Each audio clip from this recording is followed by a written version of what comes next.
Pokwa ela munabino banso balandia magazine kake ebeti ya mokona lelo kasisi momota ngonde tozi mukusi ya basango.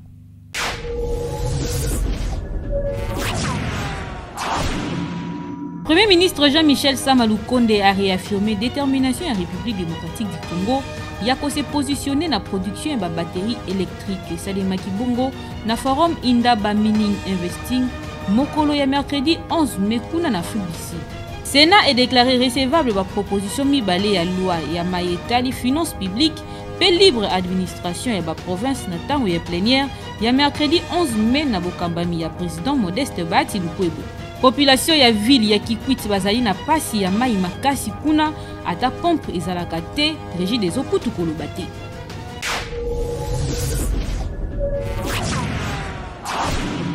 Boye imalamu na magazine bino kake ebeti ya mokona lelo to fongola basango na biso pona ko yebisa la bino était premier ministre Jean-Michel Sama Lukonde a réaffirmé détermination ya République démocratique du Congo ya ko se positionner na production ya ba batterie électrique Salema Kibongo na forum Indaba Mining Investing mokolo ya mercredi 11 mai kuna na Afrique du Sud. Tozo ba détail na Benjamin Mubiai.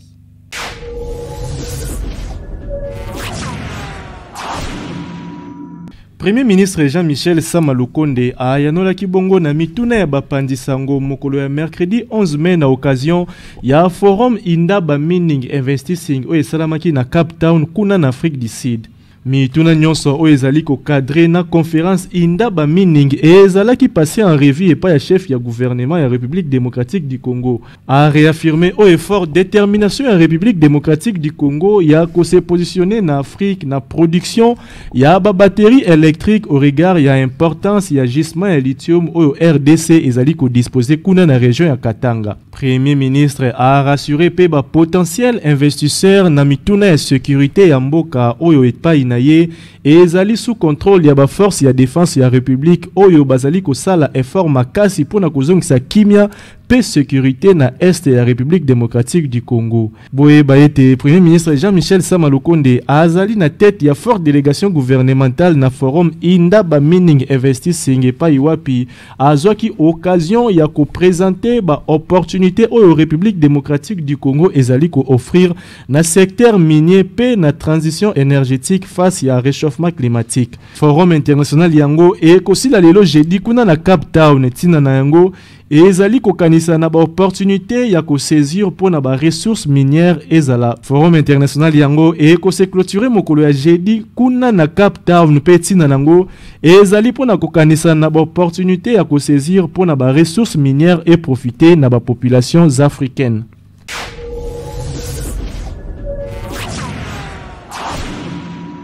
Ministre ya ba ressources hydrauliques pe ya électricité asili ko lancer note ya plaidoyer na maïetali énergie oyo ezali porté pa ya coalition ya ba organisation ya société civile pour na suivi ya ba réforme pe ba action publique. Benjamin Mubiai toujours à Betisi Kake.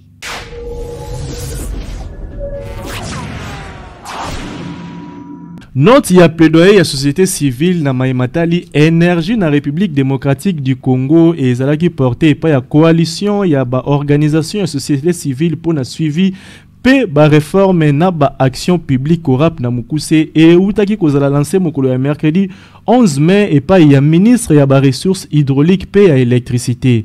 Représentant un ministre ya ba ressources hydrauliques pe électricité Valentin Ikwamonia a talisi ete note ya plaidoyer yango ya société civile et kozala intégré na ba résolution ya politique nationale ya énergie na République démocratique du Congo. Secrétaire exécutif ya Korap Emmanuel Moussou Yunanga Munaye a talisi ete plaidoyer yango eko permettre na République démocratique du Congo et se doter na politique malamu ya énergie. A PCP Longo na ministre ya secteur pe na secrétariat na bukasi na bango oyo bapesi pona initiative oyo ya société civile.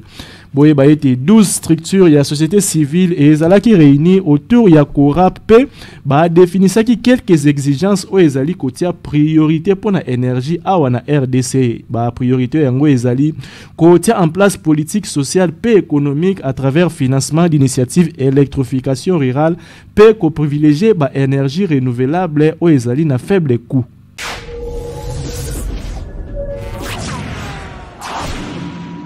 Toko balabasango na biso pour nous koyebisa bino ete Sénat est déclaré recevable ba proposition mibale ya loi ya mayetali finance publique pe libre administration ya ba province na tango ya plénière ya mercredi 11 mai na bokambami ya président Modeste Bati Lukwebo. Tozo ba détail na élément oyo.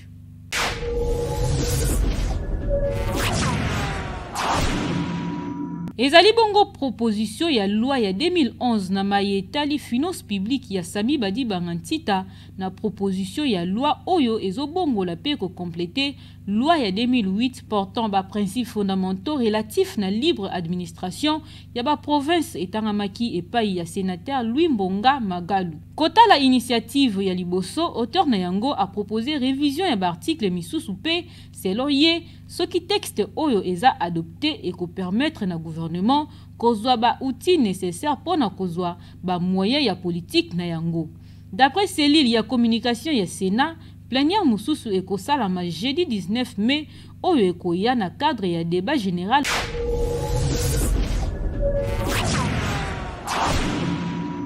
Toko balabasango na biso pona koyebisa na bino lisusu ete Guy Bandundu Ngidi oyo azalaki bongo élu gouverneur na Congo central le 9 mai elekisima ya élection oyo aganyaki sénatrice Nefertiti Ngudianza kasi sima ya maponami nini population asengi na ye tozo ba détail na élément oyo.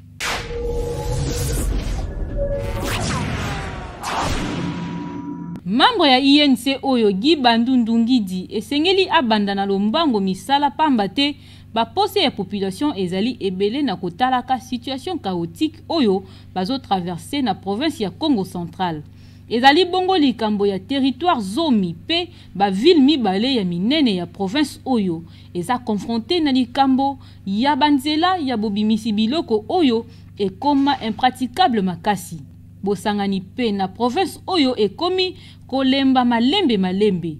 Pona moko ya bafandi ya cité ya Lukala, changement ya ba autorité ya sika na mutu ya Congo central ekosala ete banzela ebonga na lombangu. Likambo oyo elobi habitant moko ya ville ya Boma ezotia mingi na pasi jeunesse oyo bazo préféré kotika mboka na bango pona kokende na capitale. Gouverneur oyo ya sika asengeli kotala mingi phénomène oyo na kombo ya jaleloiste ezali kozwa ampleur oyo elakisi bosangani ya bato oyo bazanga misala pona kopesaka basango ya lokuta pona konuire pe ko gagner confiance ya bakonzi. Ba méthode oyo ya soni esengeli elongwa na mitu ya bana ya Congo central.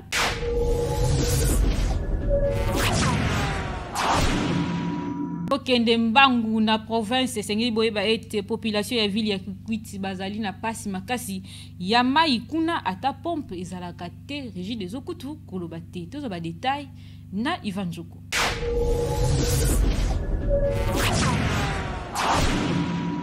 Awa tozali na village Kimpoko te pe tozali na village Mankiona te kasi botuna ngai tozali wapi. Awa tozali na ville ya Kikwit, ville oyo ekenda Nsango, ville oyo ebimisa bato ya minene ya lolenge na lolenge, ba musicien pe ba politicien.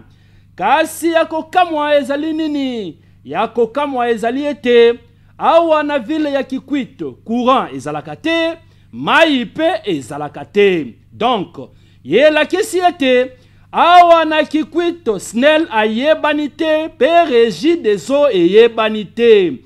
Bamelaka pe basalelaka kaka mai ya source oyo bozomona na bilili. Nani alobake l'eau c'est la vie. Soki ya solo l'eau c'est la vie. Awa na Kikwit bavivaka ndenge nini. Yako kamwa ezalike po toka mai awa. Il faut kopesa manyoko kaka ndenge bozomona mwana oyo azokendaka kopesa manyoko po ete atoka mai. Botala bino moko ebongo ngomba oyo eza kotoyo ya Kilimanjaro ekosa. Tokoloba mingi te boyoka ndenge bango moko babetisi kake.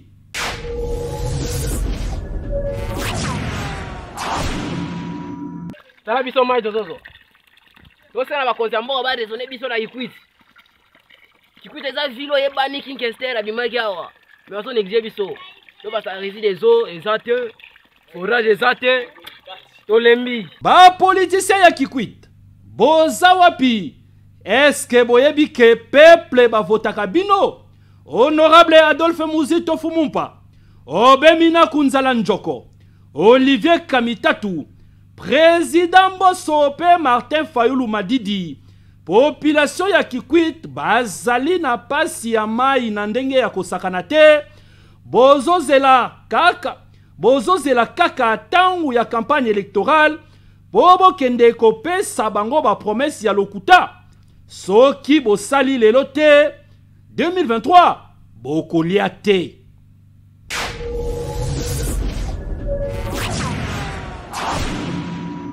Mbula moko eleki banda proclamation ya état de siège na ba province ya Ituri pe ya Nord Kivu. Mingongo ebele egangaki pona kolobela bomati ya massacre kuna na Est pe Dr Denis Mukwege asali évaluation ya état de siège tolanda.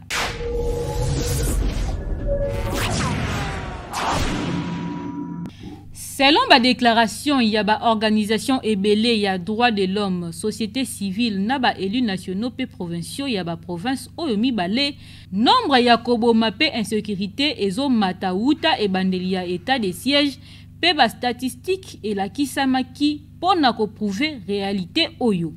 Selon Dr Denis Mukwege, ba massacre oyo ezo salema naba province sous état de siège ezali insoutenable. Kasi a salué intention à mokondi ya mboka ya ko établir plan moko ya bobimisi na makambo oyo ya insécurité. Alobaki lisusu ete ba massacre oyo ezali ko salema ezolakisa ete stratégie militaire oyo gouvernement congolais ezo soutenir wuta mibu moko ezali makasi te tope incapable ya ko batela ba civil pe ko prévenir bozongisi ya ba crime de guerre pe crime contre humanité. Et sengeli boyeba ete wuta proclamation ya état de siège na province ya Ituri pe ya Nord Kivu, prix Nobel ya kimia ya 2018 ezoko bakara ko critiquer ba violation ya ba droits humains, augmentation ya ba victimes pe bomati ya ba groupes armés. Na kotala ka rapport ya baromètre na mayetali sécurité, Dr Denis alobi ete eza koleka 2500 civils oyo babomi na province ya Ituri na Nord Kivu na période entre avril 2021 na avril 2022.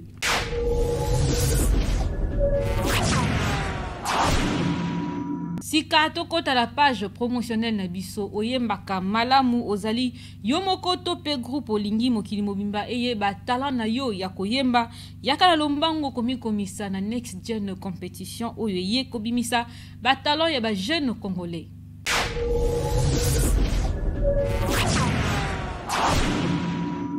Premier ministre Jean-Michel Sama Lukonde a réaffirmé détermination à la République démocratique du Congo ya ko se positionner na production ba batterie électrique Salemaki Bongo na forum Indaba Mining Investing mokolo ya mercredi 11 mai kuna na Fubisi.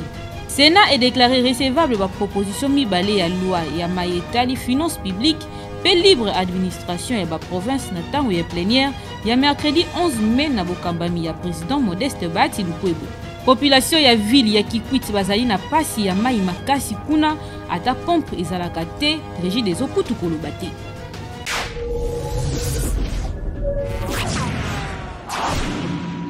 Na page promotionnelle onde to sukisi basango na biso ya mokona lelo kasisi momota monde tozwi mukusi ya basango.